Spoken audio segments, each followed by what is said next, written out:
Bom dia, estamos para falar hoje de coisas muito quentes, muito atuais. Estamos privilegiados de ter conosco Guilherme Ferreira de Jai Vassar, que é um veterano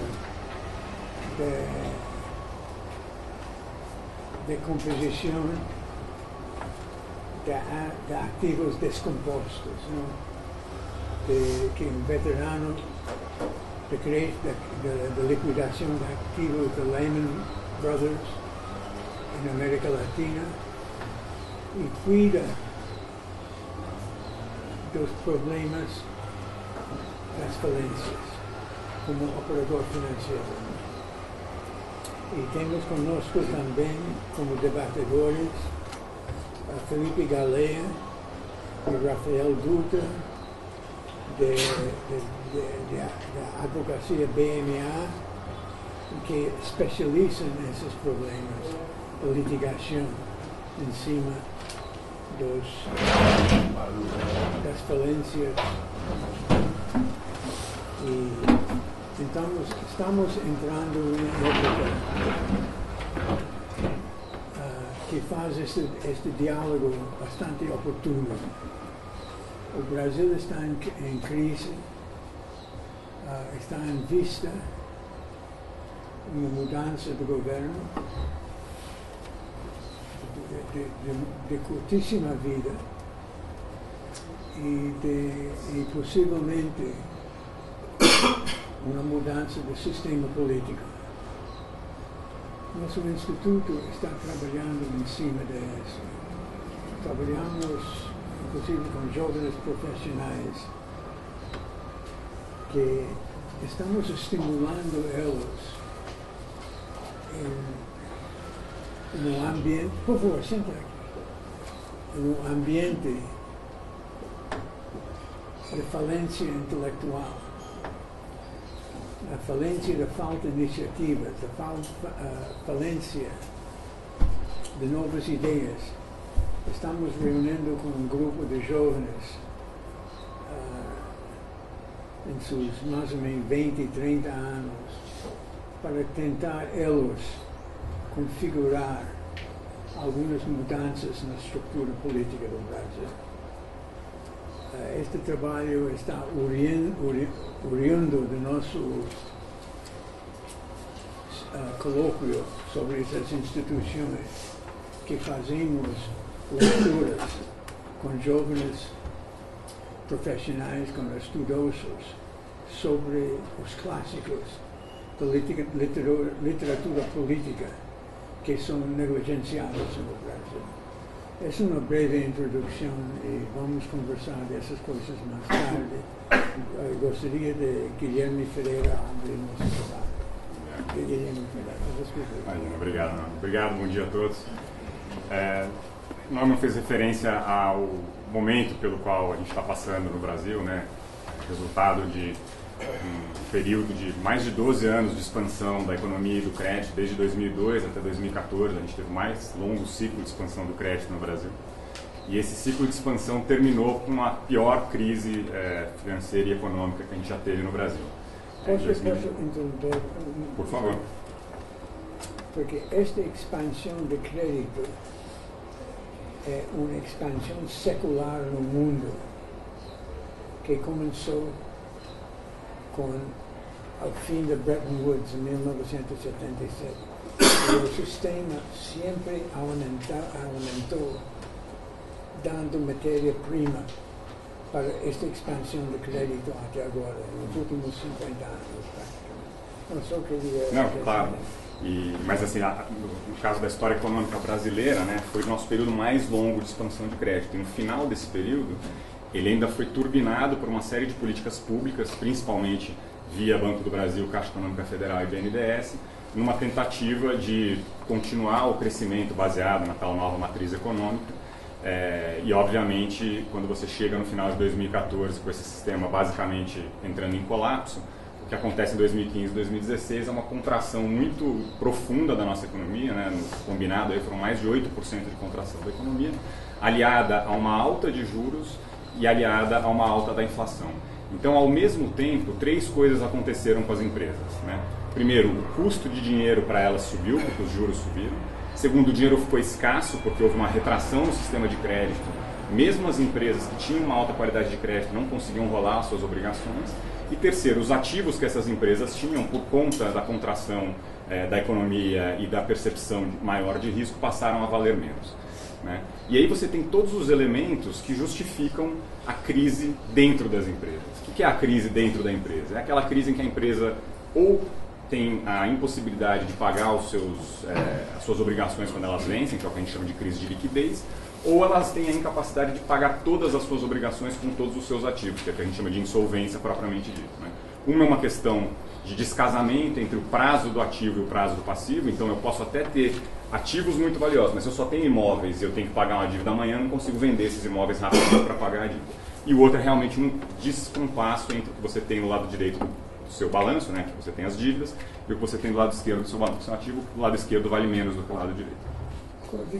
Desculpe, por favor. Como relaciona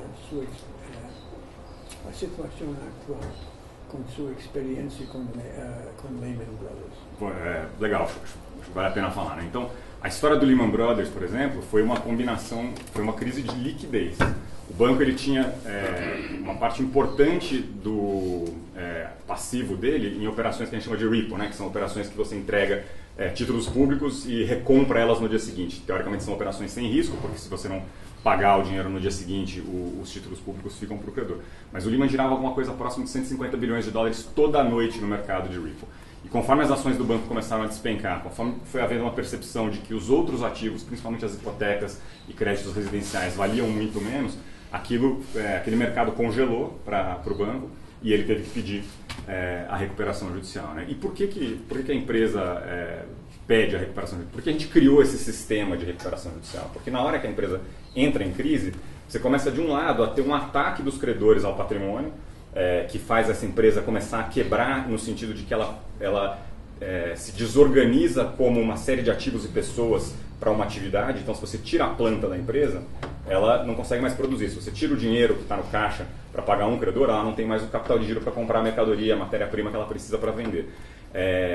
E isso destrói valor no longo prazo, né? O valor de uma empresa não é o valor só dos seus ativos, é o valor da forma como esses ativos estão organizados. Se você pensar num carro, é uma montanha de ferro com borracha, com plástico. Daquilo ali não vale quase nada. Se você junta aquilo tudo e faz um carro, é que está o valor. E a empresa é a mesma coisa. Então, a sociedade criou mecanismos para você organizar essa divisão do valor remanescente do devedor da empresa entre os seus credores e demais stakeholders. E, principalmente, ela criou uma situação em que você consegue parar e tentar organizar o processo com uma série de atos pré-determinados, né? E cada lei tem a sua sequência. No Brasil você tem lá a apresentação do plano, você tem as assembleias de credores, etc. Em outros países você tem sequências diferentes, para que o processo seja feito de uma maneira que, primeiro, seja eficiente e, segundo, preserve ao máximo possível esse valor intangível, né, da organização dos ativos da empresa. Outra coisa é a questão do que a gente chama de collective action em inglês, né? Se você tem vários credores negociando com a empresa, todos eles dispostos a dar um desconto na dívida para a empresa continuar existindo, e tem um credor que olha e fala, bom, agora que está todo mundo dando desconto, essa empresa voltou a ser saudável, então eu não preciso dar desconto na minha dívida, porque eu vou conseguir recuperar ela integralmente, porque agora a empresa tem capacidade de pagar. Só que se todo mundo pensar isso, você não consegue fazer a negociação. Então, esses sistemas também criam mecanismos de maiorias para permitir, para evitar o holdout, né? Evitar o cara que fica esperando, o espertalhão que fica esperando todo mundo sofrer, cortar na carne, e aí ele no final teria o benefício. Dentro desse conceito de criar um espaço para que essa negociação, essa reorganização e esse pagamento das dívidas aconteça, foram criadas, né, já há bastante tempo, as primeiras no século XIX ainda, leis de recuperação judicial, falência, sistemas de insolvência, etc., para gerir esse concurso de credores, e na maioria das vezes elas têm dois grandes ângulos que são importantes, né? Então o primeiro de alguma forma tentar preservar a atividade econômica, né? Existe uma percepção de que a empresa, não no sentido de um CNPJ, mas no sentido de um empreendimento, né?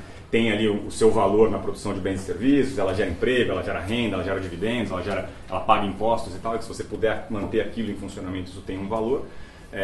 E você tem que, de certa forma, fazer uma opção social, legislativa, por quem é o principal ator desse processo. Quem é o olho pelo qual eu tento tomar as decisões de escolhas de política legislativa para saber onde que a gente conclui aqui. É o credor, é o devedor, é o empregado, é o Estado, de quem a gente vai tentar atender os maiores interesses. E sistemas diferentes. Mais favorecido no Brasil? Então, se a gente for comparar o Brasil, por exemplo, na minha opinião, e meus colegas depois aqui vão ter mais repertório até do que eu para falar, é um país que ele tem uma certa neurose nessa decisão, porque de um lado o Brasil trata muito mal o devedor no sentido de que ele fica inabilitado, é uma grande vergonha ser um falido, ele não pode ser presidente de outras empresas, ele não pode atuar no mercado de capitais, enfim, tem uma série de restrições para o falido, né? Não só para a empresa que faliu, mas para a pessoa que era dona ou que era dirigente daquela empresa. Por outro lado, dentro do contexto da recuperação judicial, isso é uma opinião pessoal minha, né? É dado uma quantidade de poder ao devedor, principalmente ao acionista da empresa, e acho que aí que foi o erro da escolha legislativa brasileira, em que é muito difícil para o credor conseguir exercer uma pressão saudável nesse processo para que saia desse processo um acordo fair para todo mundo. A única arma que o credor tem... Por que é tão difícil? Porque a única arma que o credor tem é o que eu chamo da opção homem-bomba, que é colocar a empresa em falência. Falência no sentido de liquidação, de você pegar os ativos, encerrar a atividade e vender só os ativos. Só que nesse cenário de falência, a história mostra no Brasil como as coisas demoram muito para se resolverem, anos e anos e anos e anos. A realidade é que o valor presente dessa opção para o credor é quase zero. Então ele fica numa situação em que ele fala, devedor, se a gente não chegar num acordo, eu vou te colocar em falência. Só que ele não tem credibilidade, porque o devedor fala, eu vou perder tudo, mas você também vai perder tudo. Então fica nessa... é uma ameaça um pouco vazia. E a maioria das empresas que vai à falência, não vai à falência porque os credores decidiram que era a maneira de colocar o devedor numa situação melhor de negociação. Ela vai à falência porque começam a ter os problemas com os trabalhistas, os fiscais, etc. E o juiz fala, de fato, essa empresa já não opera mais, ela não tem nenhum tipo de atividade, não tem muito mais sentido a gente continuar gastando energia aqui, eu vou colocar essa empresa em liquidação, e o que sobra para ser liquidado, geralmente mal paga as despesas do próprio processo, o administrador judicial, os advogados, as custas da massa, enfim. Posso dar minha opinião também, aproveitando a pergunta do Norman? Eu concordo, no fim do dia, com você, que hoje o devedor é muito protegido no Brasil. E eu queria, já que a ideia do Norman é proposições, ideias aqui, acho que cada vez mais o papel do juiz é importante. E a gente tem visto um princípio de mudança, talvez, aqui, especialmente no Tribunal de São Paulo. Eu queria dar um exemplo concreto que está acontecendo agora, que é o caso da Avianca, que está em recuperação judicial. E a gente sabe que a Avianca tem um grande problema, que ela opera aeronaves que não são dela. As aeronaves são dos proprietários das aeronaves, os arrendadores, e eles não são sujeitos à recuperação judicial, por lei, pela natureza do crédito deles. E além disso, a lei de recuperação judicial fala o seguinte, no caso de recuperação de empresa que opera aerolíneas, né, linhas aéreas, as aeronaves elas podem ser imediatamente retomadas, né? Elas não estão dentro daqueles ativos que a lei fala, olha, durante a recuperação judicial fica necessariamente com o devedor, senão o devedor vai quebrar. Então isso está escrito na lei que os proprietários das aeronaves não são sujeitos à recuperação judicial, os seus créditos não são sujeitos à recuperação judicial. Eles conseguiram retomar suas aeronaves, no caso da Avianca? Não conseguiram. Todo mundo deve estar acompanhando pelo jornal, eles fizeram vários pedidos, entraram com ações de reintegração de posse, não conseguiram retomar suas aeronaves. Em primeira instância, o juiz sempre vai para o safe side, né? Ele vai falar, olha, na dúvida eu vou proteger aqui a massa de todos os interessados, os empregados e etc., os consumidores, como se não tivesse o outro lado também. Será que não tem aqui o outro lado? E o ponto dos proprietários da aeronave é o seguinte, bom, existe uma convenção internacional, a Convenção de Cidade do Cabo, com base nessa convenção deveria ser muito ágil a retomada dos aviões, porque se não for assim, para o Brasil, Norman, vai ficar muito mais caro depois para as outras companhias aéreas obterem os seus arrendamentos de linhas aéreas. E no final, não são elas que vão pagar, quem vai pagar somos nós, somos os consumidores. Então, será que realmente estão protegendo os consumidores, o Brasil, o ambiente social, protegendo esse status quo da Avianca? Tenho dúvidas. Assim. Agora, no tribunal, tem um começo de mudança de percepção disso. Tanto é que, embora a Avianca tenha conseguido várias decisões positivas em primeira instância, o Tribunal de Justiça de São Paulo tá falando, não, espera aqui, não é bem assim. Então, o tribunal, por exemplo, está em dúvida em relação a essa questão dos arrendadores e já começa a dar decisões favoráveis a eles. Só que aí a Avianca foi até o STJ, né, e no STJ conseguiu reverter as liminares que o Tribunal de São Paulo tinha dado para parar tudo de novo. Então, estamos de volta no grande processo de negociação. Desculpa te interromper, mas era só para aproveitar a pergunta do Norman e estabelecer o bate-papo aqui. Parênteses. A Avianca ou era patrocinador do nosso instituto. Não é mais? Vai ser azul. Um pequeno comentário também na linha da gente trocar um pouco de ideia. Eu acho que o Guilherme falou muito bem. O devedor ele tem uma posição e nós, os advogados e os assessores financeiros, que trabalhamos em conjunto, e o advogado tem que entender de economia, tem que entender de matemática, se não entender, está na profissão errada. O que acontece? A gente vai negociando, a gente tem que, numa RJ, por exemplo, aprovar em todas as classes. Então, na verdade, você tem que ter uma habilidade como se você estivesse num jogo de pôquer. Porque é o que o Guilherme falou, você tem que saber até que ponto eu vou pressionar esse credor em que ele vai decidir, não, eu vou para falência ou eu vou aceitar isso aqui. Porque ainda pode acontecer para determinados credores, não os grandes, mas se um credor que tem um crédito pequeno, numa classe pequena, tá, ele pode ser o holdout e não aprovar uma RJ inteira. Tá? E esse cara, e eu acho que quem leu aquele livro Previsivelmente Irracional, falam que as pessoas, às vezes, não tomam decisões econômicas. Então, muitas vezes, e o Guilherme está 100% certo, se tu ir para falência é zero. Essa não devia ter essa discussão. Só que nós, hoje em dia, muitas vezes nos enfrentamos com esse dilema. E o que eu acho que o mercado tem que evoluir é não deixar chegar na RJ, e depois eu vou falar um pouco sobre isso, que é a questão da RE, porque ele não está vendo que ele vai continuar uma briga por tanto tempo e vai perder um recovery, porque vai diminuir o valor do ativo, quando ele podia ter assumido e dito, cara, eu tenho um problema aqui, eu tenho que resolver, é melhor resolver rápido, ganhar, maximizar o meu retorno e a partir daí tocar a vida. Então é um jogo de pôquer muito interessante, sabe? Especialmente numa RJ, onde você tem classes de microempresas, de trabalhistas, né? Que é uma negociação totalmente diferente com uma negociação com grandes bancos, que na minha humilde opinião ainda estão em processo de aprendizagem de como maximizar o seu valor. Né? E o Guilherme, como consultor, eu acho que aporta muito valor para esses grandes credores entenderem que não adianta ficar brigando 5 anos, porque esse ativo só vai perder valor e é melhor, como diz o meu sócio Chico Musnick, né, um fim horroroso do que um horror sem fim.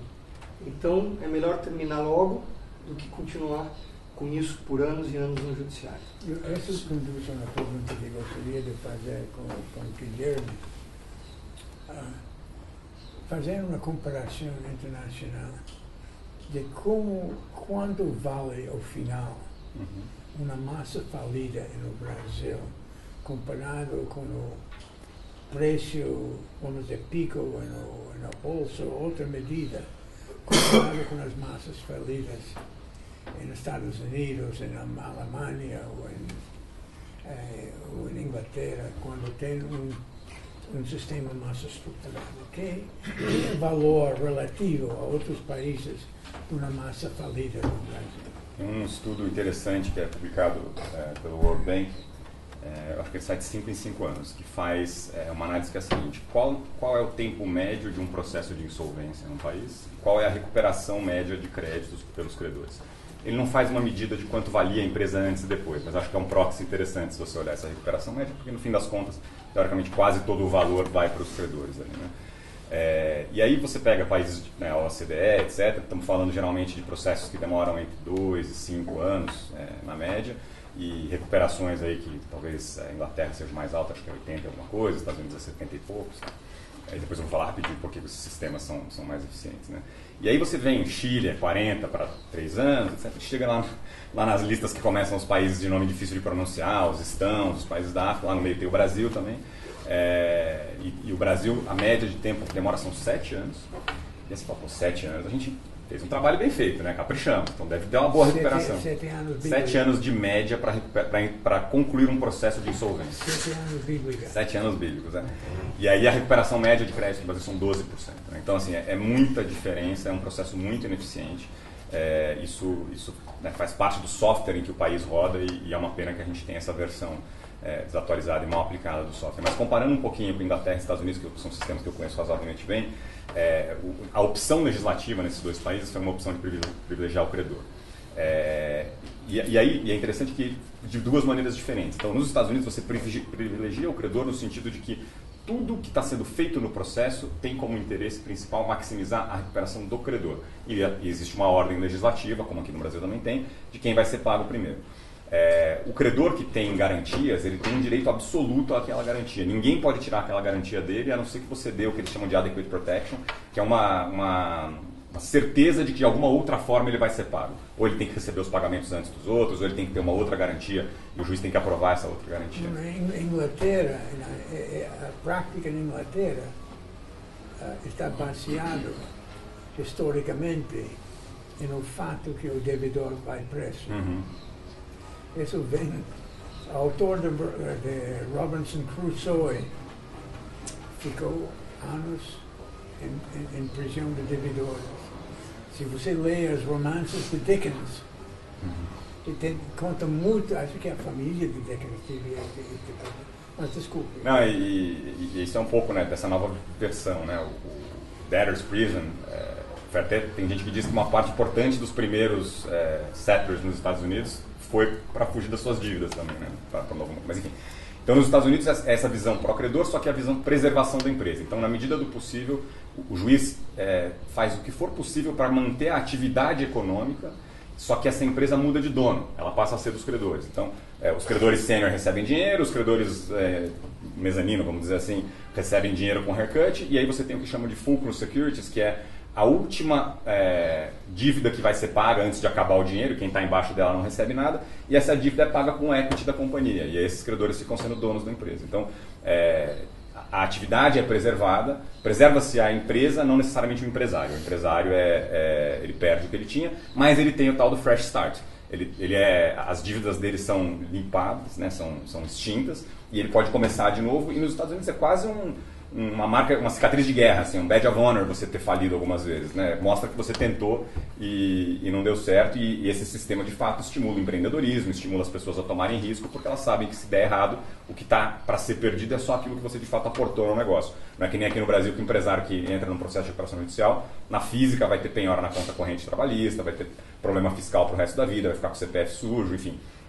O nosso sistema, como ele não funciona como deveria, a gente criou esse jeito de extinguir o conceito de responsabilidade limitada e trazer o empresário, pessoa física, o controlador, o diretor, para dentro do processo também. Na Inglaterra. Desculpa, por favor. Não, eu só gostaria de adicionar alguns aspectos que eu acho que há uma falha fundamental no processo de recuperação, que é a ausência de uma avaliação independente, por exemplo, por uma top 5 do plano de recuperação apresentado pela empresa. Hoje em dia não se tem certeza no primeiro momento, e é difícil comprovar isso no processo, que o plano não é viável.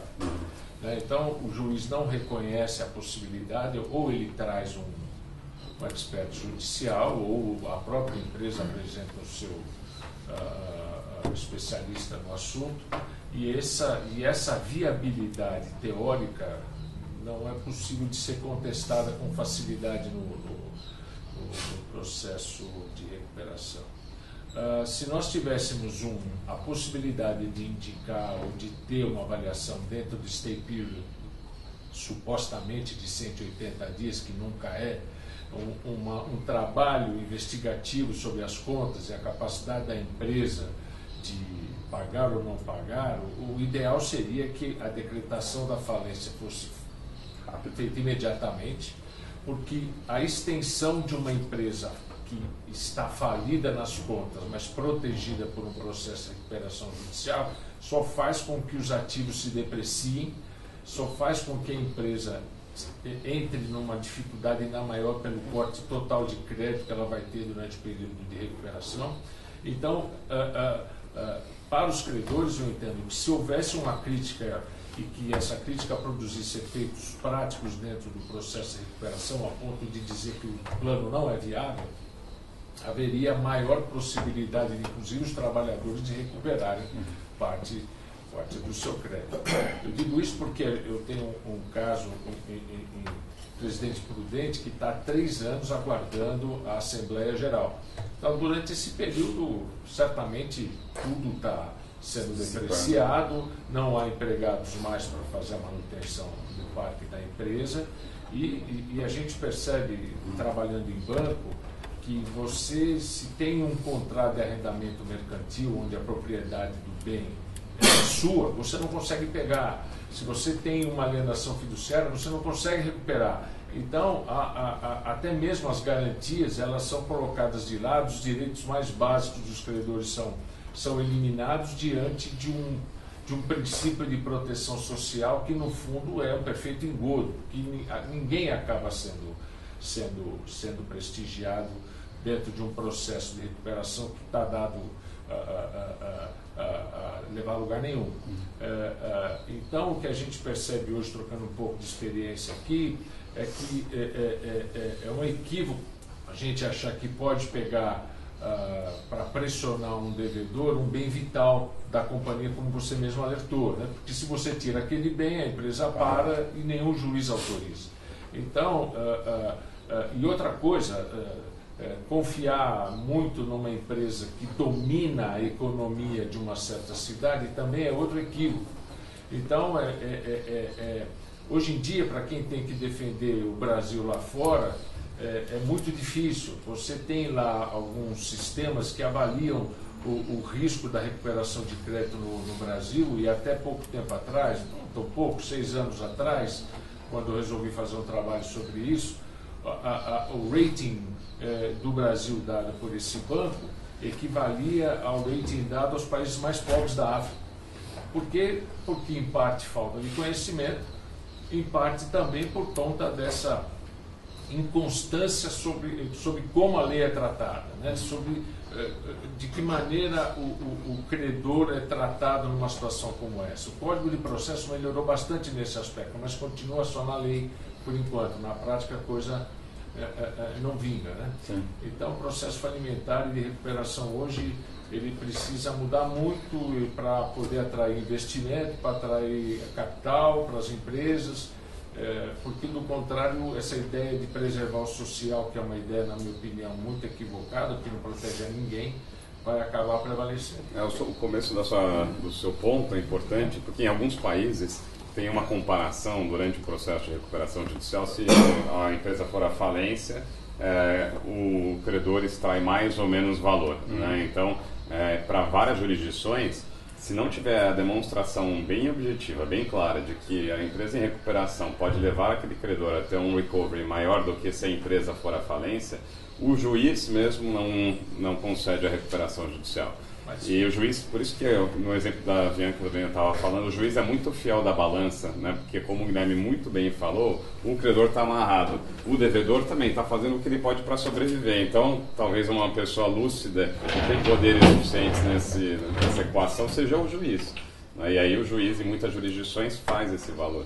Mas um segundo ponto que acho que tem a ver também com nosso sistema e norma, é uma coisa que, na minha visão, está até anotada aqui, uma coisa que pode melhorar ainda, é que quando vai para a falência, faça tudo para evitar a falência, porque a falência parece o pior cenário para todo mundo, de fato, e a gente não tem ainda uma proteção legislativa boa o suficiente para que dentro do ambiente de falência possa, por exemplo, ainda haver acordo entre credor e devedor e credores, porque várias jurisdições pode ter acordo. A falência não significa que vai acabar o mundo para todo mundo, né? Então significa que o devedor perde um pouco mais de poderes de gestão e de encaminhamento do assunto, e isso passa para um administrador judicial, né? E tem um preconceito muito grande ainda, porque a gente vive um ambiente ainda não muito legislativo, não muito claro em termos de sucessão para empresários, para quem vai comprar ativos. Eu vou falar um pouco disso mais a fundo depois, mas eu acho que realmente sofisticar esse ambiente de falência, né, de fato parece que é importante. E é só acrescentando um ponto e uma sugestão, eu acho que talvez nesse nosso debate, antes de falar, se cada um pudesse apresentar quando for falar, até para a gente se conhecer e bater um papo, ficar mais fácil. Também o que você falou é interessante, mas a lei, ela é um problema, mas ela também não é só o problema. Porque a lei, com relação à Assembleia Geral de Credores, ela foi muito enfática, 180 dias e ponto final. Inclusive, não pode ter decisão, depois o Felipe me corrige, isso aí, o state year tem que ser 180 dias de prorrogado pela lei, mas não é nenhum caso. E não pode ter decisão suspendendo a Assembleia, ou seja, ela tem que acontecer. Só que o que acontece? Aí é o que você falou, no Brasil, onde o passado é incerto, o futuro então nem se fala. O que acontece? Os juízes têm concedido cada vez mais prorrogação para o prazo da AGC, a pedido de uma potencial suspensão dos credores. Aí ele já pega e diz, bom, se eu posterguei a AGC, eu vou postergar o stay period. Isso. E aí o credor fica naquela situação de, caramba, o meu ativo não está ferrado. E aí depois, mais tarde eu quero falar um pouco sobre o deep loan, que é justamente que é uma coisa que não está na lei, mas está prevista, uma das tentativas de mudança da lei, que é fundamental. Porque se não existiu o deep loan, que basicamente é colocar dinheiro na companhia, e aí você tem uma garantia que vai receber esse dinheiro de volta na frente de todo mundo, essa companhia não vai poder operar. E se ela não poder operar, ela vai, em termos técnicos, quebrar para efeitos do credor, que vai ter um recovery ridículo. Nós já vimos situações em que numa recuperação judicial, credores tiveram recovery de 5%.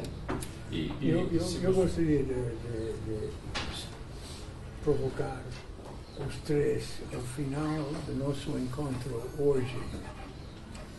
Se vocês têm uma proposta mais ou menos coerente e consensual entre vocês de como deve ser a lei da falência no Brasil. Se havia que inventar, vai reinventar muita coisa no Brasil nos próximos anos. E como reinventaria vocês a lei da falência? Eu acho que reinventar... Vamos esperar isso para o final. Não seria o objetivo, mas sim que a gente pode preparar um paper, e aí depois o Guilherme revisa, porque a gente já tem um sócio nosso participando de uma comissão com propostas para a lei de recuperação e falência, que inclusive regula o deep loan, que é fundamental, porque senão ninguém põe dinheiro novo numa companhia. E aí uma coisa tipo de bullet points, né, sem muita tergiversação ou profundidade, mas com os pontos que a gente acha importantes. Se o Guilherme concordar e dar uma olhada, a gente circula em PDF, algo muito simples, mas muito profundo, no sentido de que a gente vai atacar os issues que importam, e não ficar em outras coisas que também são importantes, mas que a gente pode deixar para segundo plano. Porque a lei é boa, a lei não é ruim. A lei não é ruim. Precisa ser Guilherme, vamos lá. Então, um pouco na linha do que você perguntou, o sistema britânico, por exemplo, fez uma opção diferente. A opção é pela velocidade. Então, entra um administrador imediatamente, diferente dos Estados Unidos, que você tem o debtor in possession, né, ele continua sendo gestor dos ativos da empresa. Na Inglaterra você tem um administrador indicado pelo tribunal, ele faz a venda dos ativos o mais rápido possível, e a visão desse sistema é que o mercado vai ocupar o espaço que aquela empresa deixa. Eu não preciso salvar aquela empresa. Se aquela empresa deixa de existir, eu dissemino os ativos dela pelo resto do mercado. Outras, se existe uma demanda pelo produto que ela fazia, não adianta a gente querer salvar a Olivetti, ninguém mais faz máquina de escrever. Não adianta, não vai ter recuperação judicial, nem haircut, nem concessão dos credores que vai salvar uma empresa cujo negócio não é viável. Então, se o negócio dessa empresa era bom, outra empresa vai vir ocupar o mercado. E eu acho que aqui falta um pouco dessa visão, né? O nosso Poder Judiciário, ele tem como uma pecha, assim, resolver um problema individual sem se preocupar com o problema coletivo que você vai gerar. Então, se eu tenho a pessoa com um problema de saúde... Isso é o foco da Inglaterra. Na Inglaterra, o foco é liquidar os ativos rápido, porque o mercado é eficiente e se existe uma demanda pelo produto que aquela empresa produzia, outra empresa vai ocupar aquele espaço. Essa outra empresa vai gerar emprego, renda, tributos, produtos e serviços. Eu não preciso salvar aquele devedor. Aquele devedor, eu tenho que botar os ativos dele de volta no mercado o mais rapidamente possível. Então a opção não é preservar a empresa, é liquidar rápido para abrir o espaço para que novos participantes do mercado possam assumir aquela posição. Tem uma realidade nos Estados Unidos que várias empresas aéreas quebraram, saem da quebra, quebram de novo. Havia uns... Nós estamos falando de ponte aérea. A American Airlines quebrou umas 3 ou 4 vezes. Então, esse sistema é melhor quando você tem uma linha aérea que atende um público, que é um serviço público, tem uma massa grande de funcionários, tem uma massa grande, ainda muito maior de clientes. Que seria uma solução melhor para este tipo? Porque temos problemas parecidos no Brasil. Dizem que o jeito mais rápido... Como você pode resolver o problema juridicamente ou institucionalmente, essas falências das linhas aéreas nos Estados Unidos? E como se aplica com as situações como enfrentamos no Brasil? Deixa eu falar especificamente das linhas aéreas. Tem uma... Não sei se foi o Buffett que falou, mas dizem que o jeito mais rápido de fazer um milionário é pegar um bilionário e dar uma empresa aérea para ele. Né? Então é um negócio ruim, porque de fato ele está sujeito, ele é super cíclico, né? O beta dele é 3, enquanto o mercado cresce, as pessoas viajam muito mais, quando tem contração derruba, é a primeira coisa que você corta. Ele é altamente sujeito à variação de preço de commodities que estão sujeitas a N coisas tipo petróleo. Ele é regulado, qualquer tipo de mudança na regulação pode impactar diretamente o resultado das empresas. Então, é um negócio, é um mercado com alto nível de impostos e que sofreu ainda por cima com todas as questões de mudanças na forma de fazer negócios por conta de segurança, de terrorismo, etc., que também piorou uma série de coisas ali. Então, eu não sei se tem uma solução para o modelo de negócio das companhias aéreas, mas o que eu acho que funcionou bem nos Estados Unidos é que, apesar dessas empresas terem quebrado e dos credores terem tomado seus haircuts, elas mudaram de dono e continuaram operando e prestando seus serviços. E o mercado considera que elas são relevantes e devem continuar existindo, porque continua existindo demanda para o produto e o serviço que elas vendem. Alguns delas desaparecem, como o Pan American. Vão ser. Mas os ativos foram vendidos, os lotes dos aeroportos foram passados para alguém. Então, o mercado deveria resolver esse problema, né? Não precisa ser uma opção legislativa. E aí, voltando um pouco, né, como que a gente resolve esse problema da empresa em crise e o que é o papel do investidor, que acho que é um pouco que eu posso agregar aqui, o Rafael aqui, a Jive é uma empresa de investimentos, né? Nós temos 3 bilhões de reais sob gestão e usamos esse dinheiro para comprar o que a gente chama de ativos estressados. Nós não somos consultores, né? Então, quando a gente toma uma decisão, a dor é toda nossa e quando dá certo, a felicidade também é toda nossa. O papel do investidor é ajudar esse mercado a funcionar de forma mais rápida. Né? A planta que está arrendada para a empresa de leite lá em Ribeirão Preto, se a empresa não está operando, ainda que seja um bem essencial, porque se um dia ela voltar a operar, ela vai precisar dessa planta, enquanto ela está parada, ela é um wasting asset, é um ativo que está só depreciando e que não está produzindo nada de útil para a sociedade. Se um investidor, como a gente, ou como outros parecidos com a gente, que está disposto a correr o risco jurídico que existe no Brasil, que não é pequeno, mais o risco do negócio, mais o risco financeiro, fizer uma proposta para tirar esse ativo de dentro da falência, comprar esse ativo dentro da recuperação judicial ou dentro da falência, essa proposta devia ser vista pelo menos como parte da solução. Se você me permite agora, me apresentando o Rogério Monteiro, Banco BNP Paribas, o que a gente percebe é que, voltando um pouco, a lei não é ruim. O que acontece é que as empresas, grande parte delas, elas requerem a recuperação judicial não para se reorganizar. Na verdade, elas veem nisso uma possibilidade de postergar por muito tempo o pagamento da dívida que ela sabe que não tem condição de pagar. Isso é o refis da dívida não tributária. Mas E você vê, tributária mas- também. Não, é, a mesmo tributária que- está que- fora. Né? Mas mesmo no refis, o fiscal, como sempre, ele Mas eu tem, concordando né? contigo, né? Então, o que acontece? A ideia é boa, o que se queria dar através da lei é uma possibilidade da empresa se reorganizar, um fôlego para que ela pudesse pagar, mas o que acontece é que a empresa usa isso não para se reorganizar. Obviamente que pode ser um dos objetivos, mas se o plano é falho no início, ela não conclui, ela não consegue chegar até o final e cumprindo. Então, o que acontece? Hoje você tem situações claras onde a recuperação é viável. E quando ela é viável, os bancos sabem perceber isso rapidamente e se unem para ajudar a empresa.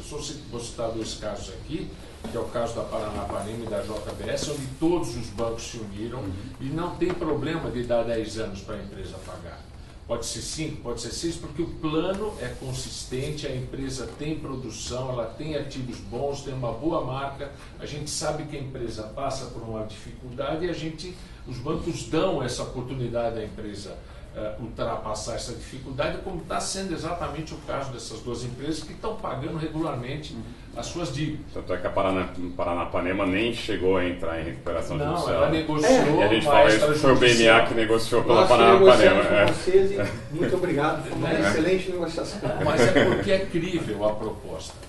O devedor é sério, a empresa apresenta um plano, sabe que quem está do lado de lá da mesa tem condição plena de avaliar o que está sendo proposto. Então, são dois casos como esse. E nós temos esse caso que eu citei de Presidente Prudente, onde uma empresa que pede 3 anos para fazer uma AGC, obviamente não vai conseguir pagar o plano. Então, nesses casos, situações como essa, para os bancos é melhor que a empresa quebre, porque nós temos aproveitamento dessa perda em nível fiscal. Então, A outra opção é você vender o crédito para um investidor de distress também. Mas- Pode usar o benefício fiscal. Só para te dar a dica. Isso é propaganda também. E tem muito fundo abutre aí no mercado Olha, procurando. Eu te interrompi, Rogério. Sou Só vendedor, falar né? rapidinho que eu quero deixar os meus... Não quero pegar o tempo dos meus colegas aqui, mas o caso da Paranapanema, nós de AIV éramos investidores. Compramos o crédito do Bradesco do Itaú, posso falar porque isso não saiu no jornal, e ajudamos a facilitar esse processo, porque os bancos eles não queriam ser acionistas da Paranapanema e um pedaço da dívida foi convertido em ações.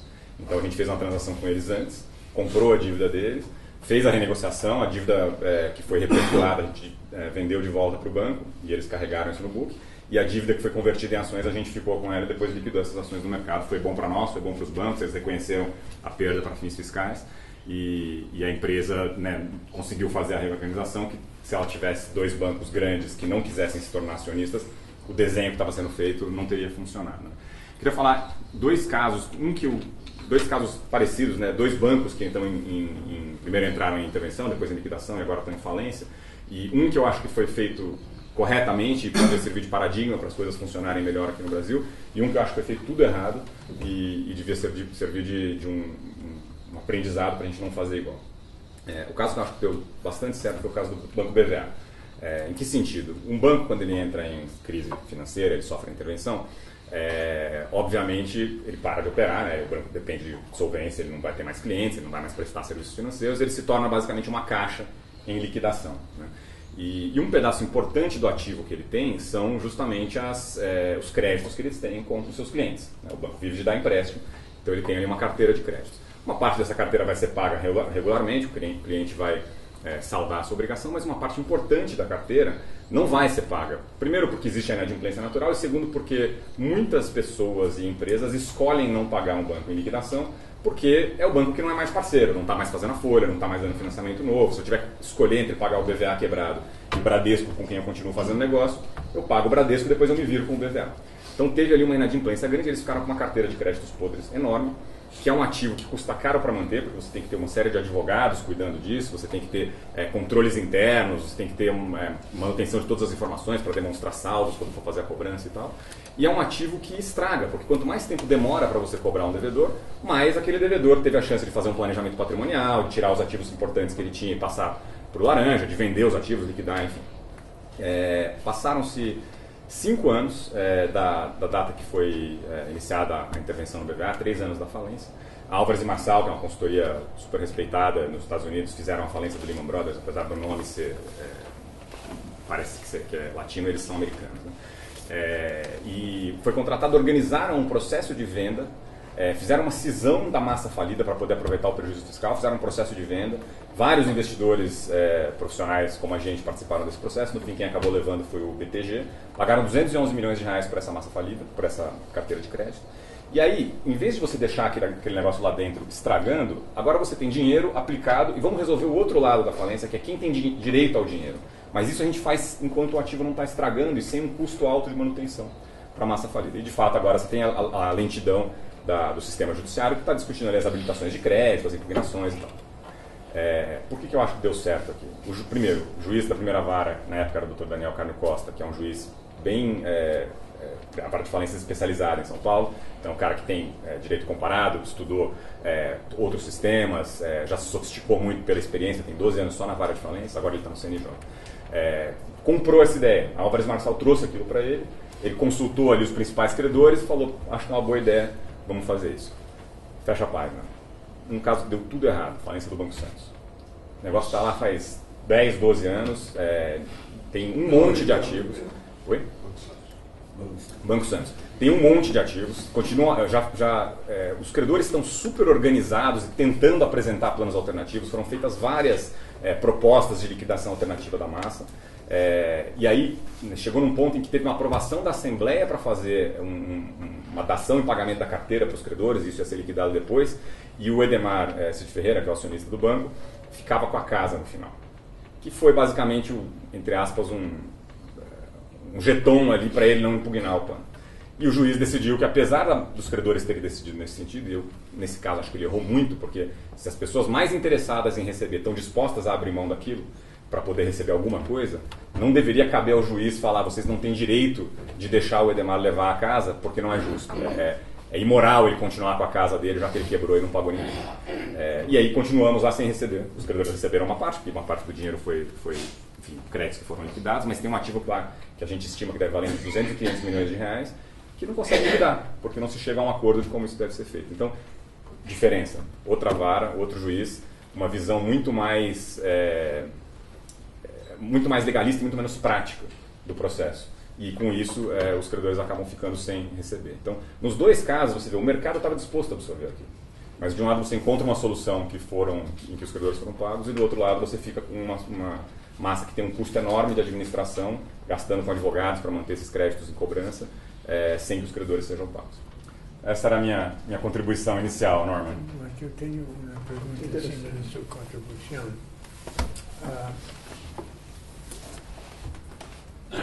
E nessas resolução ou não resolução das falências,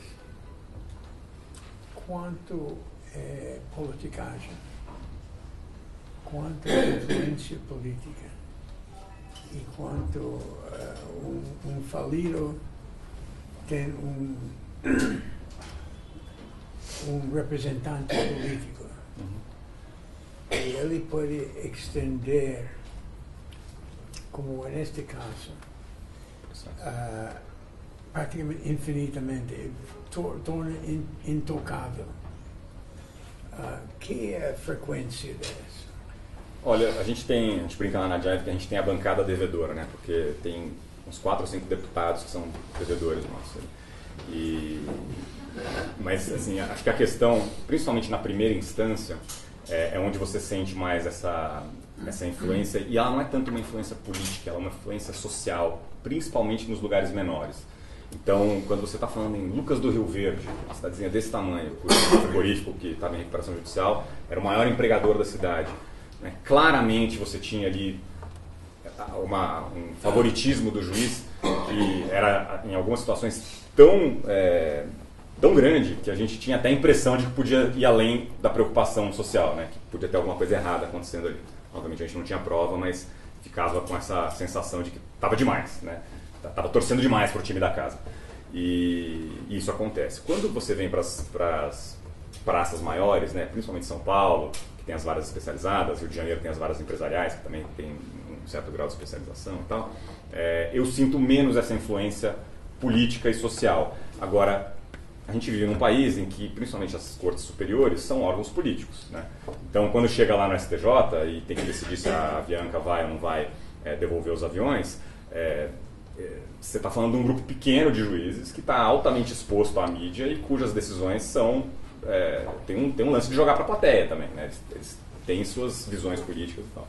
E principalmente no STF, né? Que de fato é um tribunal político, hoje cada vez mais um tribunal político. Então, até quando a gente vai fazer uma análise para comprar um ativo e tem uma questão jurídica para ser decidida e a gente entende que é uma questão que tem uma conotação que pode se tornar política, é uma análise muito difícil, porque deixa de ser uma análise técnica.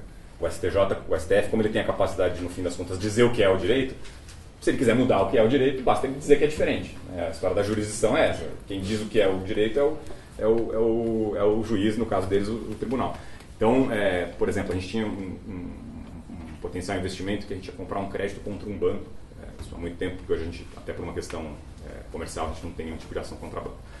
Que era um crédito de 5 bilhões de reais, decorrente de uma ação em que o banco tinha sido condenado a devolver para o consumidor, para a empresa, né, que tinha um cheque especial rotativo empresa lá de 200 mil reais, só que o banco tinha que devolver o valor cobrado a mais, que era tipo 50 mil reais, em dobro, né, que como fala o Código do Consumidor, para mim já é um absurdo aplicar o Código do Consumidor à empresa, mas tudo bem.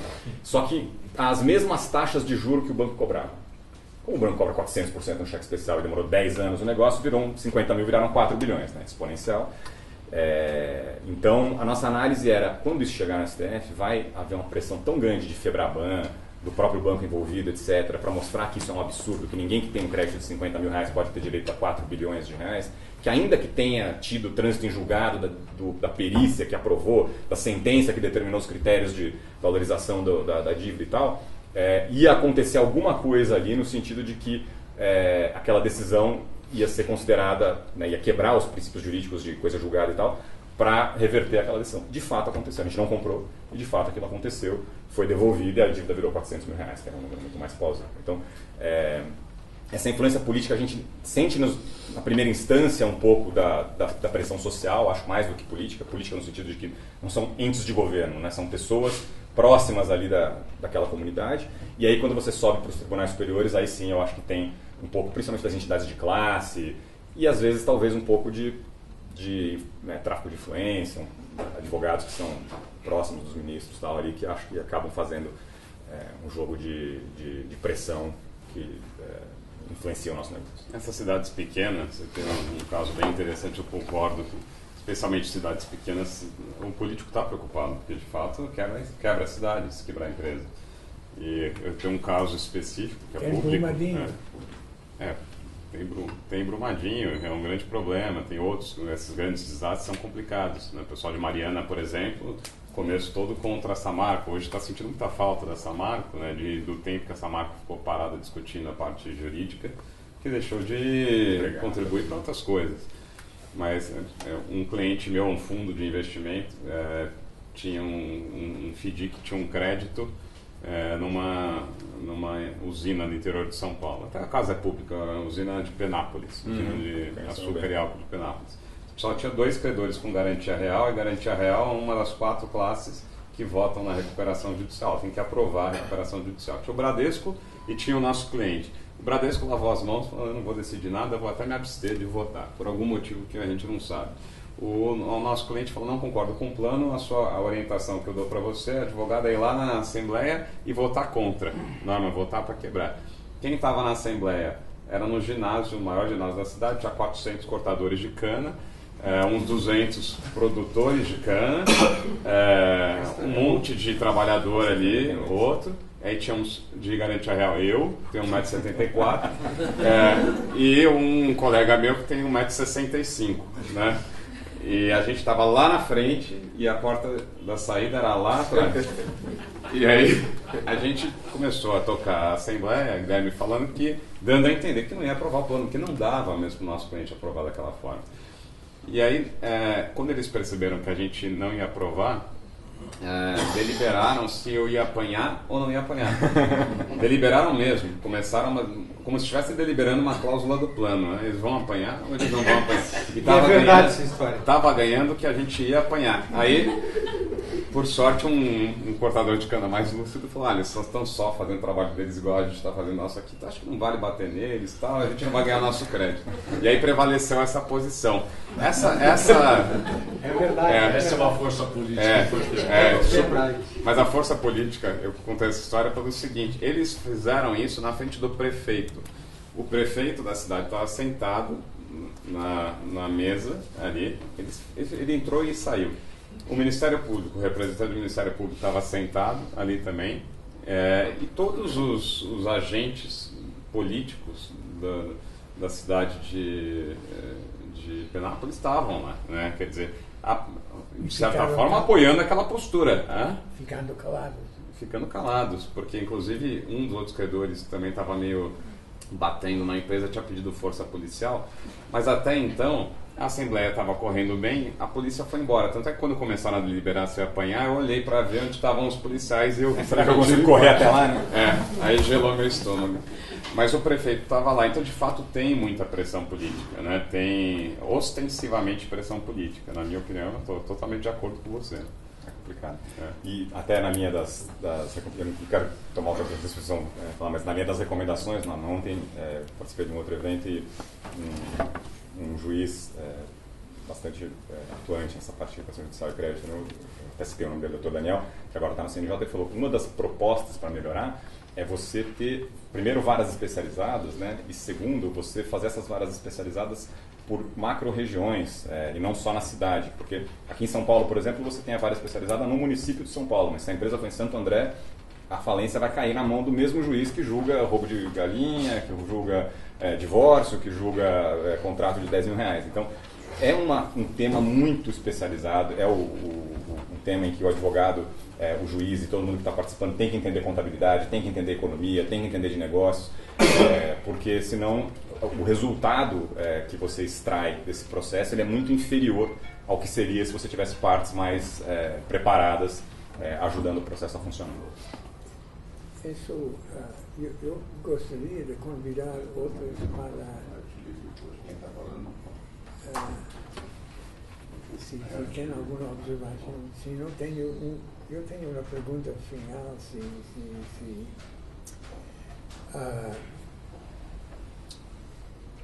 Que utilidade tem a lei de falências no Brasil quando você veja tantos estados, tantos municípios na falência ou na pré-falência? Esses conceitos e práticas jurídicas têm alguma relevância a isso? Posso deixar os meus colegas responderem primeiro? Desculpa, não entendi a pergunta. Tem estados e municípios quebrados.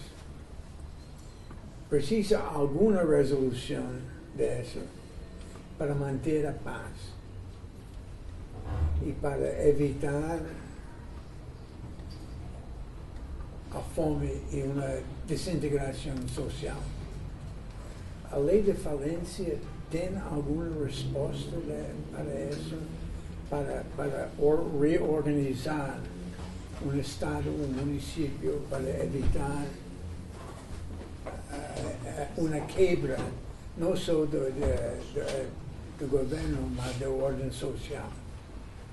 Existe uma resposta jurídica para isso? Como entes políticos, como a cidade tentando eliminar sua dívida capital como se fosse uma empresa, não. Mas a lei ela dá instrumentos para que se encontrem boas soluções para a empresa, que talvez, ou para as empresas que sustentam a economia daquele local, para aquela atividade continuar existindo, seja nas mãos do devedor, que é o atual devedor, vamos dizer assim, seja nas mãos de um terceiro. Acho que o Guilherme até comentou, eu também concordo, está concordando muito, precisa começar a discordar em alguma coisa aqui. O que importa é a manutenção do negócio, porque tanto faz se é o fulano A que está operando uma fábrica ou o fulano B, importa que a fábrica esteja operando, né?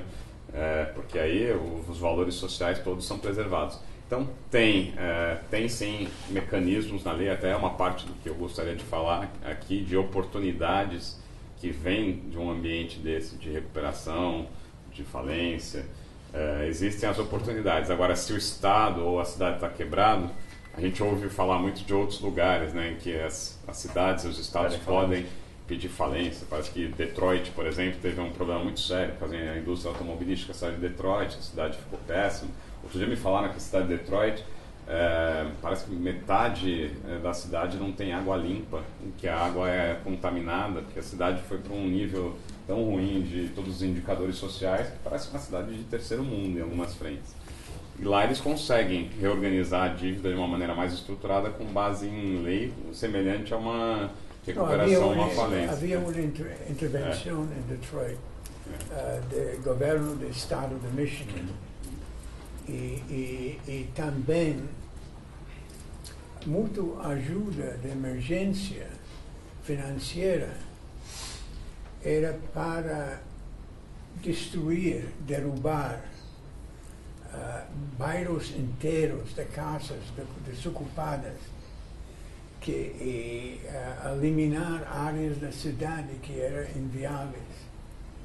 Muito do resgate de Detroit foi para isso. Eu não estou dizendo que o problema de Detroit era terra arrasada, literalmente. Era. Eu não sei se essa é uma solução para conceber, mas Detroit teve que dar. Detroit é um caso muito interessante. Detroit é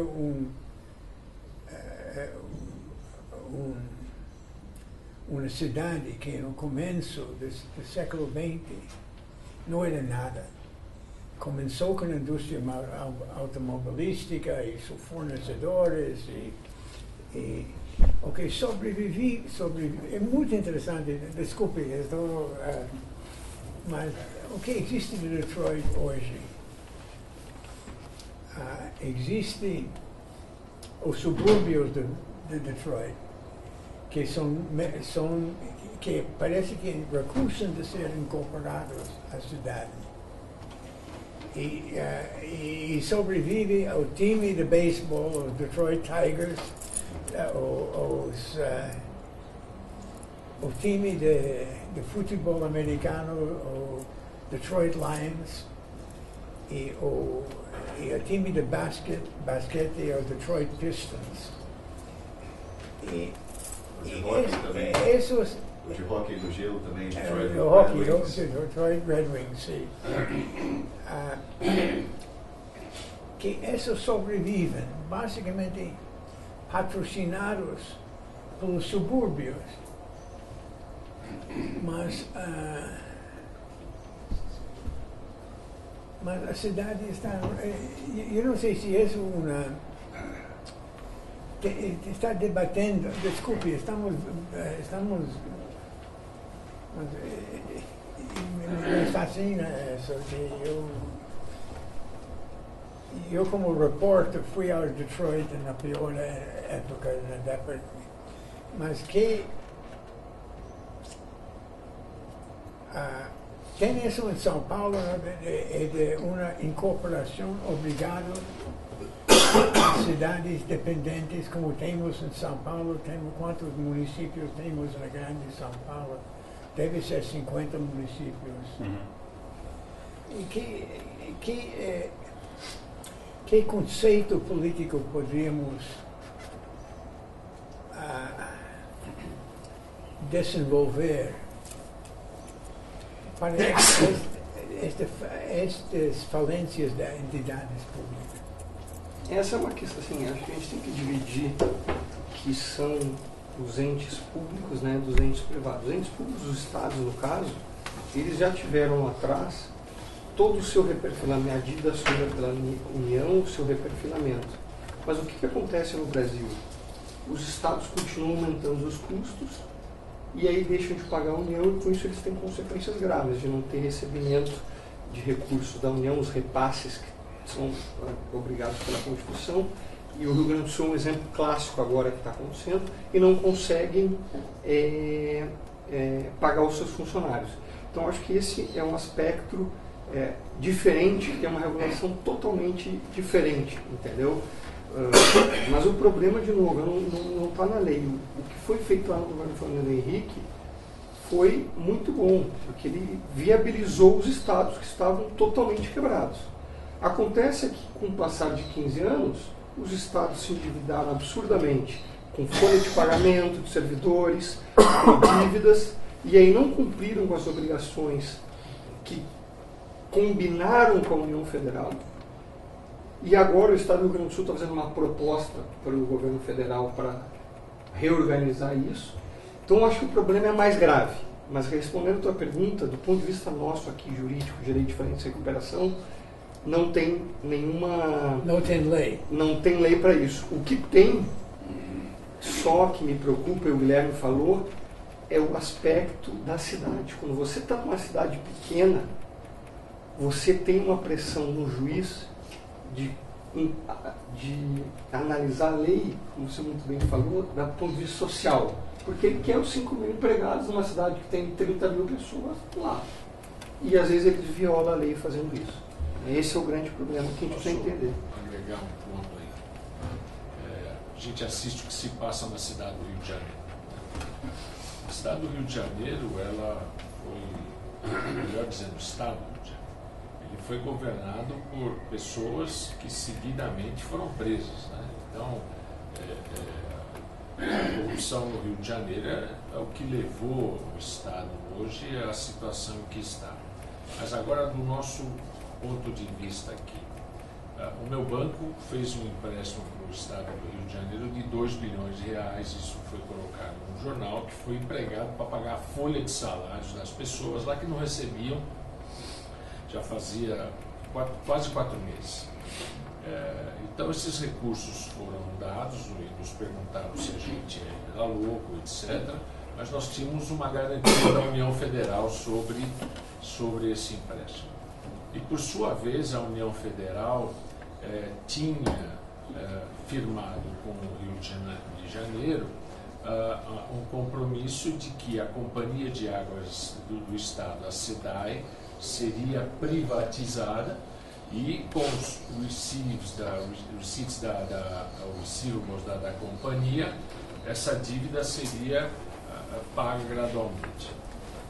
O que aconteceu é que depois de dado o crédito, assinado os contratos, recebida a garantia, passado o tempo estimado no contrato, se colocou uma situação política dentro do Estado em que não se permite mais a privatização da SEDAI. Então, o que acontece? É um ciclo, e os juízes têm dado liminares nesse sentido, uma que é cassada, entra outro partido, entra a Assembleia. Então, o que acontece? Entra-se num ciclo vicioso em que o Estado do Rio de Janeiro vai acabar voltando ao que era antes.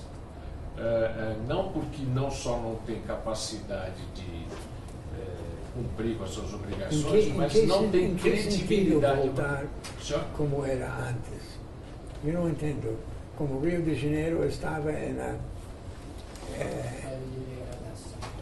em que realidade do Rio de Janeiro pode voltar? Na época de Machado de Assis? Não.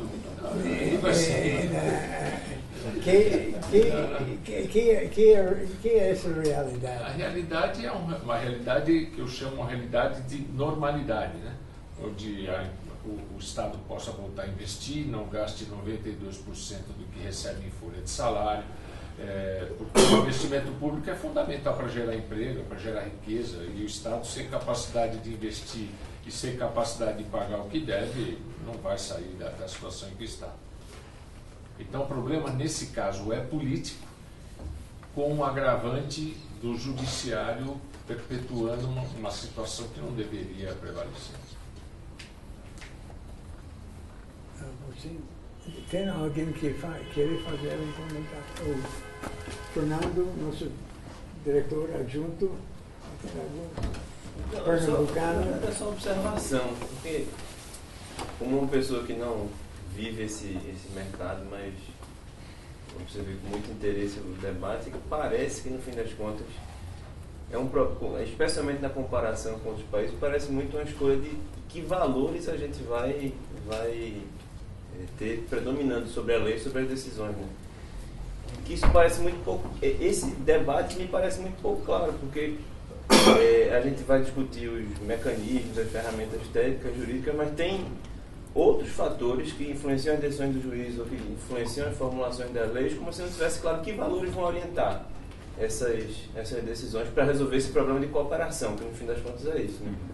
Na verdade era só uma observação, perguntas, acho que todas foram respondidas aí na própria exposição. Porque é muito conveniente, né? É muito fácil para um juiz se apegar a esse argumento do lado social e dentro dali pode caber qualquer coisa, né? Então, de fato, esse sopesamento de valores, de fundamentos, de normas, esse é um grande desafio. Pode fazer um paralelo com o que existe, por exemplo, no conceito do acionista, né? Por que é o acionista que manda na empresa? Porque ele fica com o que sobra. O credor tem o dele garantido, ele recebe primeiro que todo mundo. O empregado tem o salário dele garantido, ele recebe primeiro que todo mundo. Então, a pessoa que toma as decisões sobre abrir uma nova fábrica, aumentar o salário do empregado, contratar um consultor, vender um pedaço da empresa, tem que ser o acionista, porque é ele que fica com o resultado final daquilo, enquanto a empresa é solvente. Na hora que a empresa deixa de ser solvente, ele já não tem mais nada a perder. Quem tem tudo a perder são os credores. Então, nesse momento, a escolha legislativa dos Estados Unidos e Reino Unido reflete isso. Quem está mais bem posicionado para tomar as melhores decisões para a empresa é o credor, porque é ele que tem tudo a perder ali. Todo real que aumenta, melhora a recuperação dele, todo real que diminui a recuperação dele. O acionista, teoricamente, já não tem mais nada, né? O equity já foi wiped out, como a gente fala, né? Então, quando você cria uma pessoa que tem o interesse alinhado e uma regra clara para entender qual é esse interesse, fica muito mais previsível e fácil de tomar as decisões judiciais. Quando você tem um interesse difuso, social, que abarca basicamente qualquer coisa, você pode justificar qualquer decisão sem ter um direcionamento claro. Então, eu acho que é uma má escolha do ponto de vista de política legislativa e da administração do processo de recuperação da empresa. E posso falar uma coisa? Na minha opinião, vai ficar ainda mais complexo, porque a gente está vendo um aumento do número de recuperações judiciais ou outros processos de insolvência que envolvem outras jurisdições, né? Então a gente ainda está outras jurisdições, né, transnacionais. São empresas que, né, num passado recente, muitas empresas foram captar recursos no exterior. Então emitiram no exterior, né, especialmente Nova York, Inglaterra, emitiram títulos para captar financiamento de estrangeiro e aí, portanto, estão sujeitas às leis locais e estão criando credores locais também. E para muitas jurisdições onde essas emissões fora do Brasil acontecem, também entendem que tem competência para tratar de questões relativas à crise da empresa, né? Ainda que o centro principal de gestão esteja no Brasil, para a empresa operacional ou para a holding, né, houve uma abertura de braços daquela empresa em outras jurisdições. Então, isso que a gente já tem dificuldade de discutir só no âmbito brasileiro, ainda vai ser muito maior no âmbito global. A partir do caso da OGX, por exemplo, a Justiça Brasileira começou a admitir que pessoas jurídicas estrangeiras pedissem recuperação judicial no Brasil em certas circunstâncias, quando especialmente o principal centro de tomada de decisões estivesse no Brasil. E aí o argumento era sempre aquele de que, bem, a empresa que está lá fora é uma empresa que só foi constituída para fim de captação desse recurso, esse recurso foi captado e passado todo para a operação no Brasil, então faz sentido que tudo saia aqui do Brasil. Mas tem jurisdições que são mais ou menos abertas a esse conceito, né? E aí eu dou um exemplo prático também. Lá no BMA nós cuidamos da recuperação judicial da Oi. A Oi tinha negócios em vários países do mundo e tinha emitido títulos no exterior, né? Ela tinha, especialmente na Holanda, em função especialmente de questões fiscais, tinha lá na Holanda. Só que a Holanda é um país que se entende autossuficiente nessa matéria de insolvência e não está nem aí porque o resto do mundo pensa, ela acha que deve liberar tudo ali. O que aconteceu no caso da Oi? Nós tivemos que abrir procedimentos para tentar confirmar o que estava acontecendo no Brasil, nos Estados Unidos, na Inglaterra, em Portugal e na Holanda também.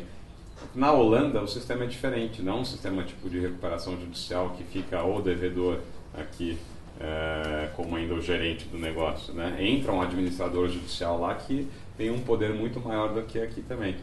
E lá, se não mostra que a recuperação judicial é benéfica desde o começo, né, de preferência, o juiz, independentemente da aprovação dos credores, vai determinar a quebra. Acabou acontecendo isso. 2 empresas da Oi que estavam em recuperação judicial no Brasil quebraram na Holanda. Então, olha que situação esdrúxula.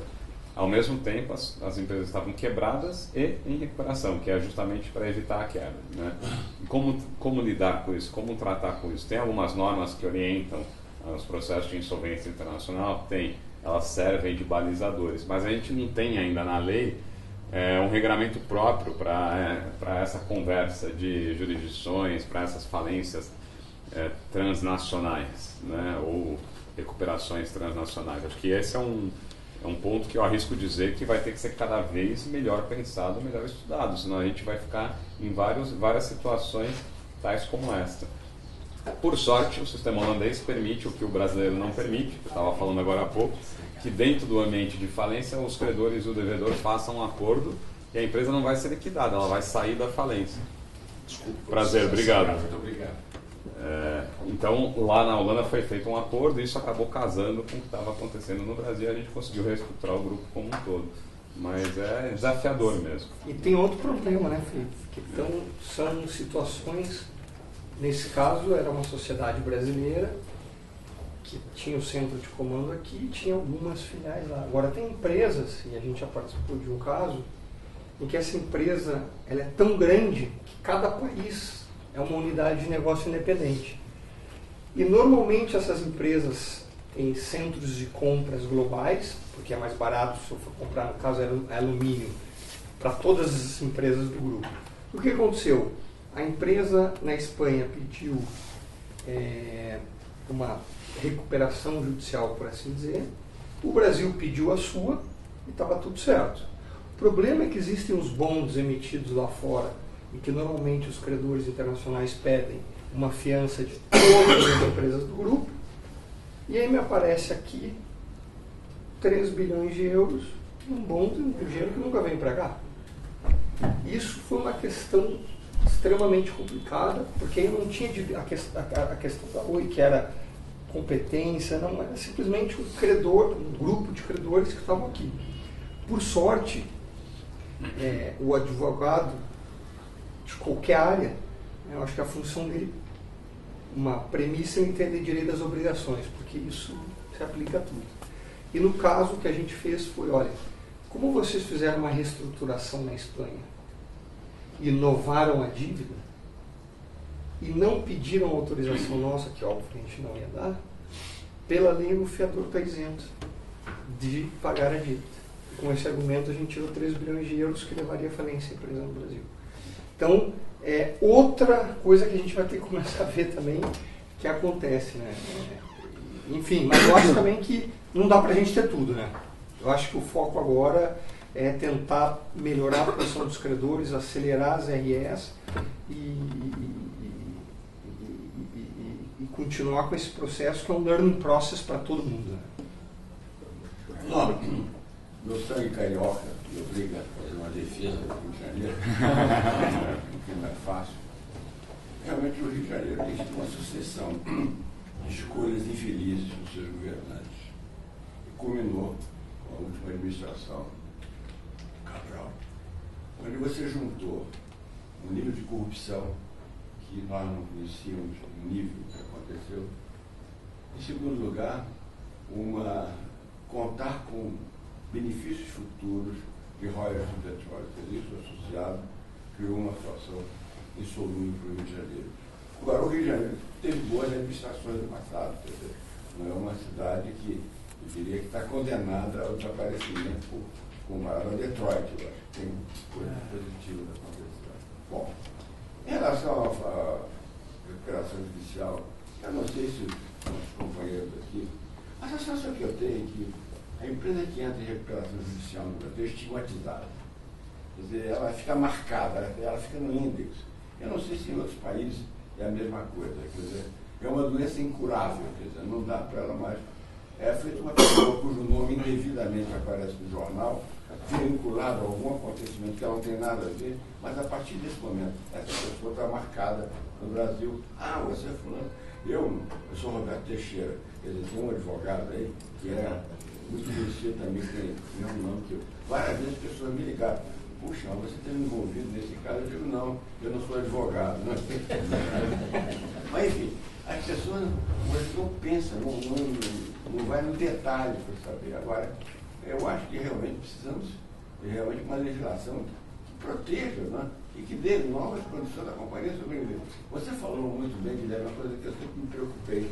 No Brasil, você confunde a empresa com acionista. Quer dizer, poxa, você vê, as grandes construtoras, o Odebrecht, são empresas tecnicamente extremamente competentes, né? E que realmente fizeram trabalhos fantásticos no mundo todo. Agora, os acionistas da companhia fizeram o que fizeram. Quer dizer, agora a companhia acaba pagando, nós não conseguimos separar o acionista da empresa, né? Quer dizer, e a sobrevivência da empresa, ela que gera riqueza, ela que gera trabalho, ela que gera imposto. E nós não conseguimos fazer essa distinção clara. Roberto, eu acho que esse é um problema de coragem. Coragem cívica. Impressionante como, depois de tudo que aconteceu com Odebrecht, tanto no Brasil, como no Peru, como na Colômbia, como inclusive nos Estados Unidos, na Venezuela, não aparece nem na imprensa, nem na mídia, nem no discurso público que a ideia de proibir Odebrecht fazer negócios no Brasil. Isso está fora da pauta. E isso representa um grave problema institucional do Brasil, que não existe só no caso de Odebrecht, mas é emblemático. Eu não posso imaginar outro país civilizado em que Odebrecht tem feito as coisas que ele tem feito e continua operando como uma empresa. Talvez a diferença aqui é a Odebrecht deveria continuar prestando serviço. Quem não deveria continuar no mercado é o Odebrecht. Sim. São os dirigentes e os acionistas, que são as pessoas. As empresas, elas não são más e nem culpadas, são as pessoas que fizeram coisas erradas. Uma das belezas do fenômeno de falência, quebra sua empresa, destruir seus ativos. Que são seus ativos? Seus contratos, basicamente, são ativos da empresa. E você tem embaixo da família Odebrecht, você tem uma turma de gente muito competente, que eles podem reorganizar no sentido não de continuar com uma empresa grande como Odebrecht, mas criar com esse mesmo pessoal talentoso, dedicado, que sabe trabalhar, formar empresas menores da massa falida de Odebrecht e dos contratos pendentes da Odebrecht. Você pode, mas o fato que a sociedade brasileira não tem a criatividade para tratar com um problema como esse. Não é só criatividade, mas responsabilidade. Para mim é chocante. E isso se leva aos problemas dos municípios. Eu não quero ser... O caso mais emblemático é a Petrobras.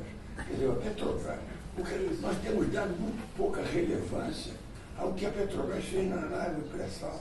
Ela está fazendo o dobro que não. Tecnicamente, a Petrobras é uma empresa extremamente, tecnicamente bem gerida. A Petrobras ter sobrevivido da maneira que ela sobreviveu mostra um nível de competência técnica. Eu concordo com você. Veja, não temos dado conta de gigantesco, prestigiar o que foi a questão do pré-sal para o Brasil. Foi o dobro que se imaginava que podia ser extraído dos poços. E um investimento gigantesco em conhecimento com a Universidade de Petrobras, com os pesquisadores, né? E no meio de todos esses escândalos do Lava Jato, você teve dentro da Petrobras um grupo de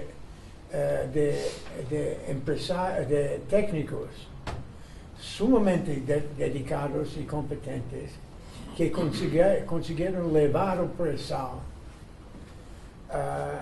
apesar desta corrupção. E essa é uma coisa, uma história extraordinária. Mas olha, e muito pouco contada.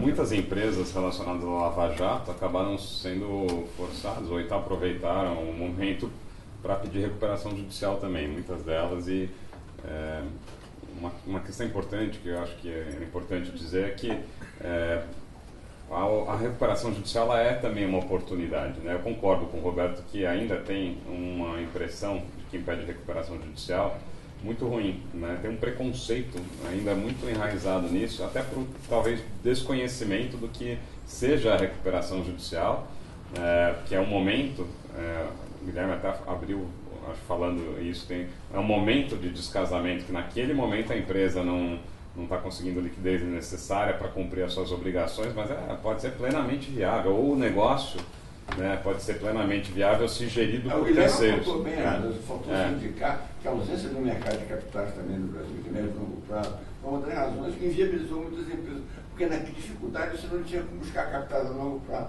era tudo endividando.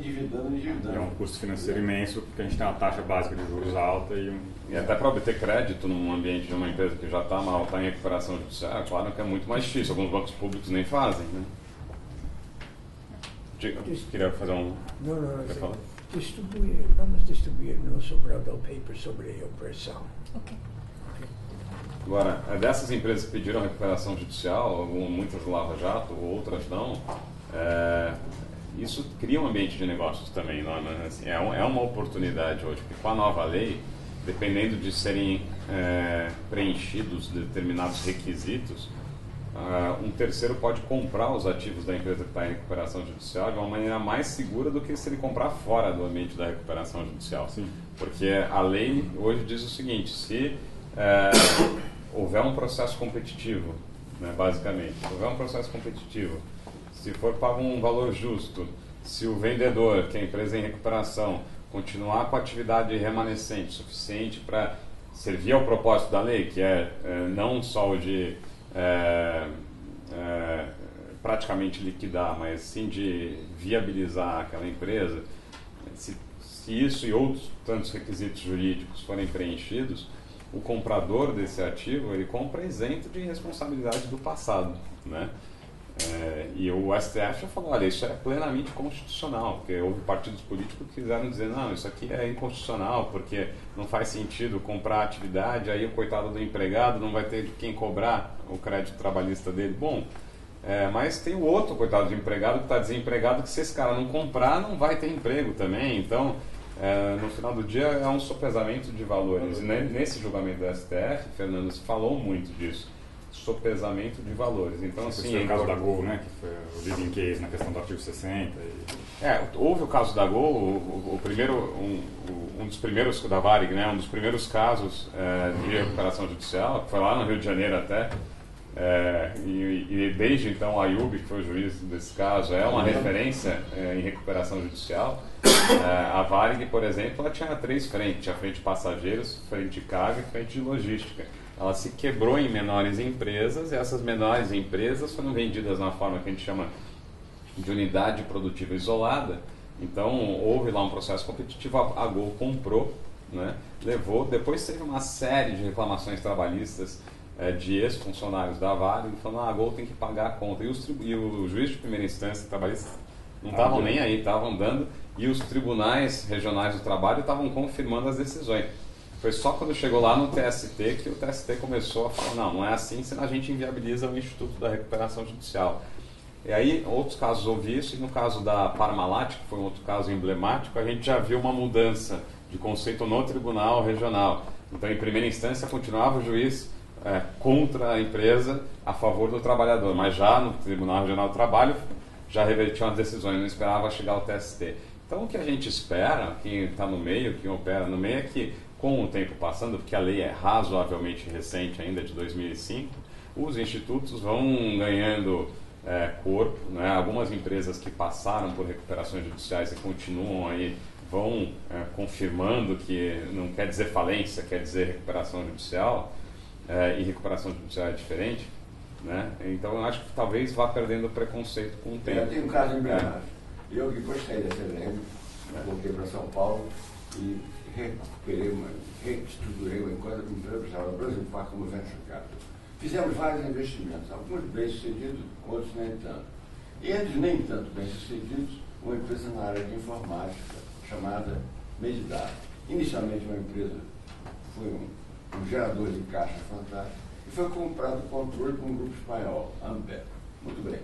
Este grupo espanhol simplesmente, como tinha problemas no resto do mundo, dilapidou a empresa, pegou todos os ativos e mandou para o exterior. E deixou uma casca societária da empresa. Tinha colegas meus da Brasil Park que faziam parte do conselho de administração dessa empresa. Muito bem.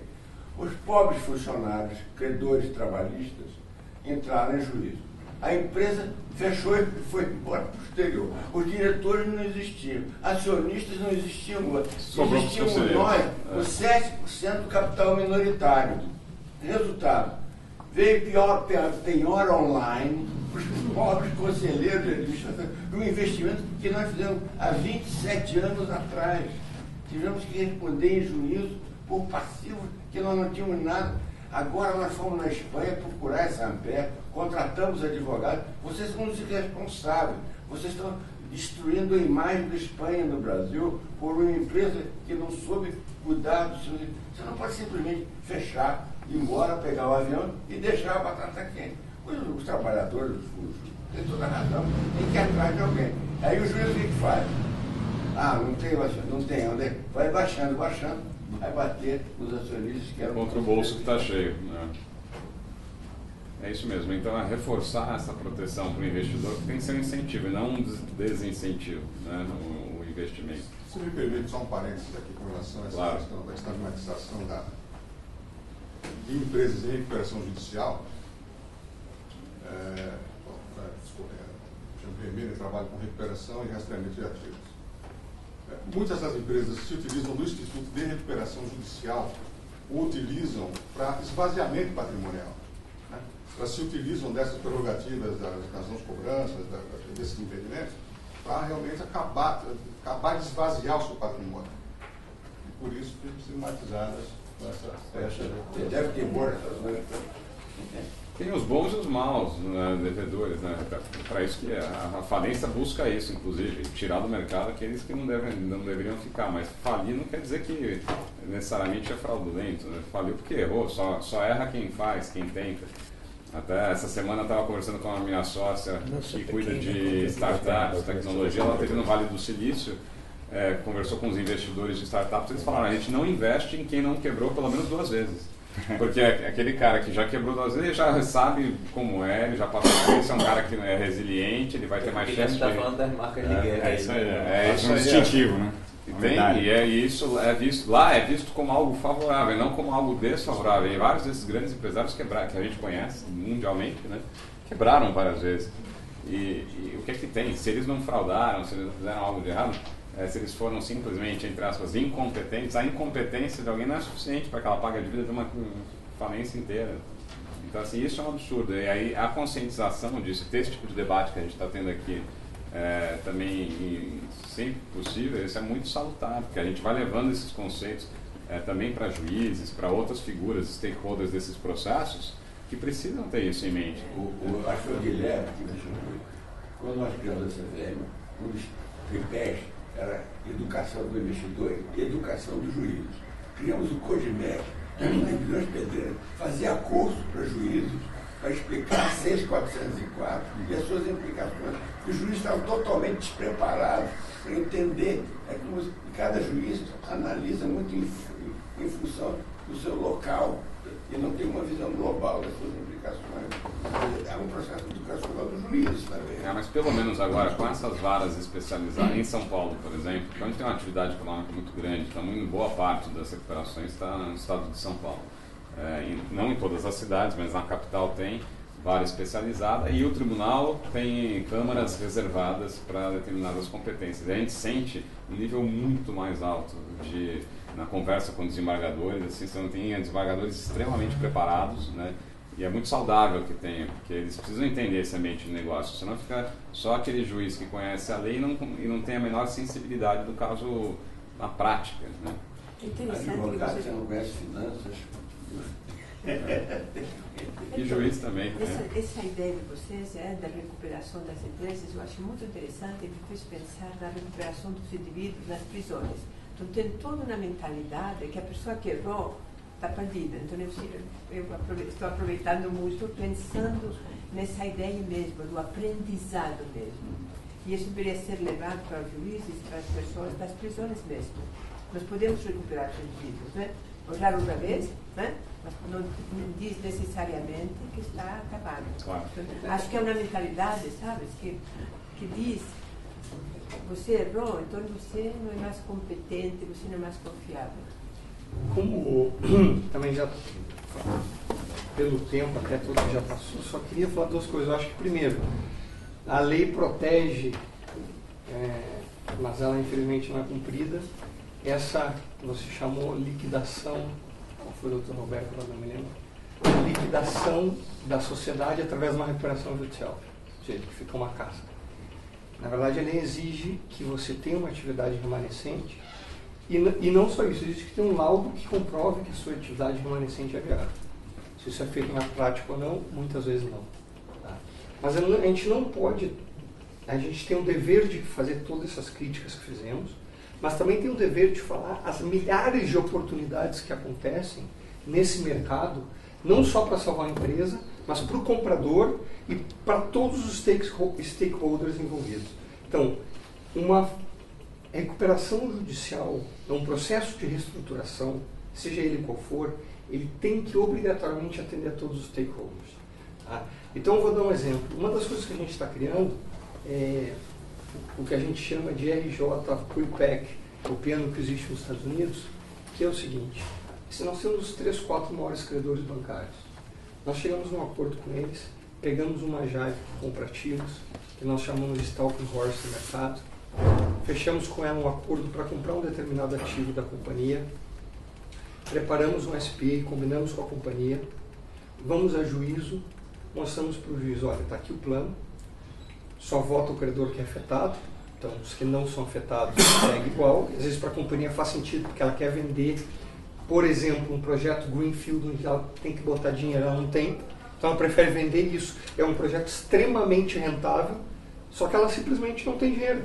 Então ela vai contratar, a JAI vai olhar uma grande oportunidade de negócio lá, vai falar com esses credores que já deram empréstimos bridge loan ou senior loans em alguns casos, vai chegar num acordo com eles para algum tipo de haircut, reperfilamento, vai chegar para o juiz e falar, ó, aqui está o plano, está aprovado por quem tem que ser aprovado, os demais não vão ser afetados, por favor me dispensa a Assembleia Geral de Credores e já em 30 dias me faz o leilão, que vai seguir o SPA que eu já acordei com a Jaive no Stalking Horse, tá? Eles vão ter 30 dias para fazer tudo isso, em 30 dias ou eles apresentam uma oferta maior ou não levam. Nesse caso também já vou falar muito rápido por causa do tempo, que eu posso também chegar para a Jaive e falar, olha, a Jaive foi lá, passou 3 meses no BMA, a gente estruturando a compra, fazendo due diligence, fazendo plano, analisando todos os riscos, negociando. Isso custa muito dinheiro, sem contar o custo de oportunidade. Então, normalmente, um Stalking Horse vai chegar e vai dizer assim, para o juiz, olha, eu quero 2 direitos. Tá? O leilão é obrigatório, eu sou obrigado a levar leilão. Mas eu quero o right to match, ou seja, se alguém botar um valor maior, se eu igualar esse valor, eu levo.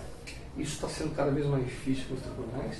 ou right top, que ou seja, se alguém botar um valor maior, eu não vou fazer uma sucessão de lançorais, eu simplesmente tenho o direito de botar um valor que aí você vai definir o percentual, tá?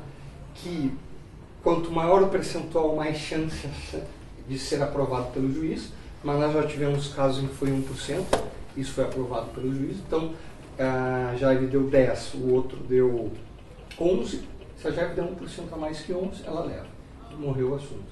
Por quê? Porque tu tem que proteger o investidor que lá atrás acreditou no negócio.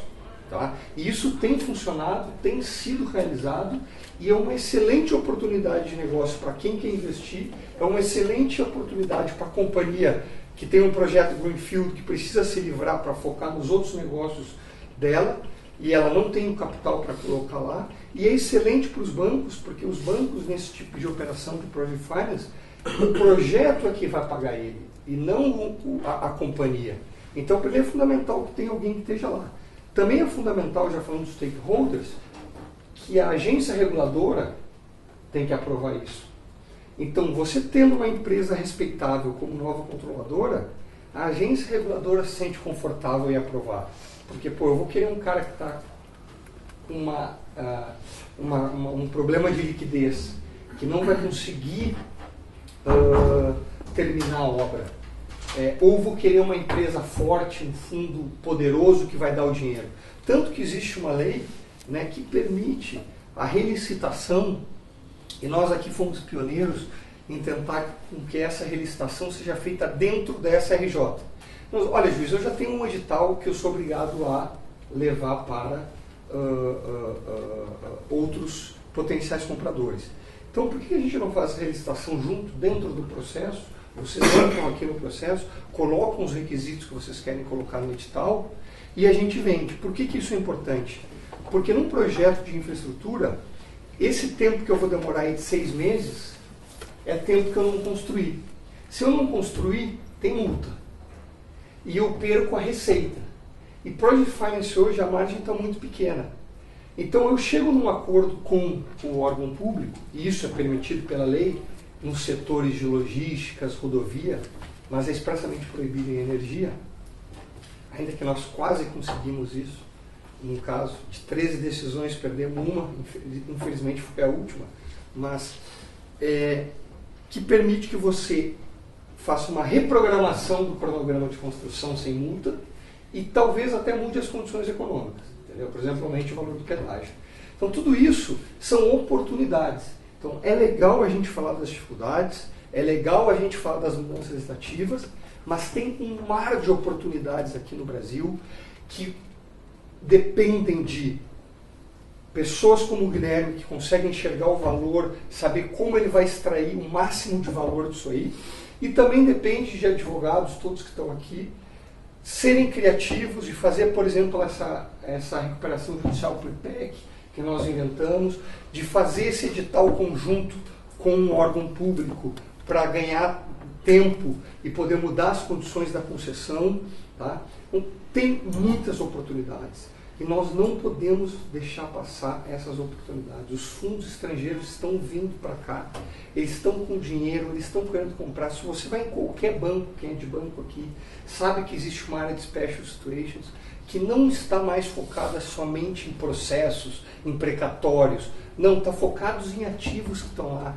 Está focado já em empresas, que nós já tivemos casos, que o banco olha, cara, o banco não, empresas como a Jair, por exemplo, olha, cara, esse cara aqui está com problema de liquidez fortíssimo. Eu vou lá e vou levar uma solução para o cara, entendeu? E com essa proatividade do advogado, do fundo, do potencial adquirente, a gente consegue ter um baita deal para o adquirente, um baita deal para a empresa e numa rapidez enorme, entendeu? Mas isso tudo exige conhecimento, prática, rapidez, né, e um M&A muito bem feito. Que para outra oportunidade, e já agradecendo aqui muito ao Norman pelo convite, que foi um prazer assim enorme, tá? Te conhecer pessoalmente, era um privilégio para nós. Conhecer todas as pessoas aqui que contribuíram muito, né? Agradecer muito também ao Guilherme, que é um craque na área que ele está,